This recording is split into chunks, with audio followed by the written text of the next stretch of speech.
Врнежите ќе го сардисаат годинешното производство на мед. Нестабилното време е неповолно за пчелите да излезат од кошниците. Пчеларите се плашат дека им се нанесува голема штета на производството.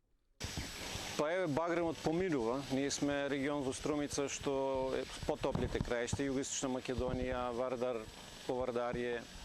Тука мислам дека ќе има сериозни загуби, додека еве Западна Македонија и повисоките планински подрачја се уште се надеваат. Еве и сега разговарав со еден колега од Битола, ми каже дека багремот тек ќе почне да отвара. Може би ако се стопли времето, ако добиеме температури над 30 степени, може би не цела Македонија, но еве нашиот регион тука, топлите краишта, веќе багремот поминува и ќе имаме сигурно за 30% помали приноси неголи другите години. Ова се повторува веќе 4 или 5 години назад. Постојано имаме проблем со климата. Тие климатски промени кои се случуваат во светот, нас пчеларите веројатно најмногу не засегаат, бидејќи ние директно зависиме од таа клима, од нектарењето на самите растенија, а кога е ладно, кога врнежливо, кога е премногу суша, кога има силни ветрови, нектарење нема и ние не можеме да ги добиеме приносите кои нормално би требало да ги имаме. Најголема причина за ваквата состојба се сметаат климатските промени.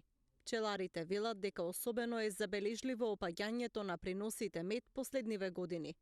Сега во овој период пчелите треба да собираат нектар, полен, сите други пчелни производи, прополис, меѓутоа како што гледате климата не дозволува, тие се внатре во самите кошници, што дополнително ни прави проблеми, бидејќи треба почесто да ги контролираме, да ги чистиме од матичњаци кои доведуваат до роење, бидејќи пчелата не знае да мирува, не знае да седи слободна, без работа.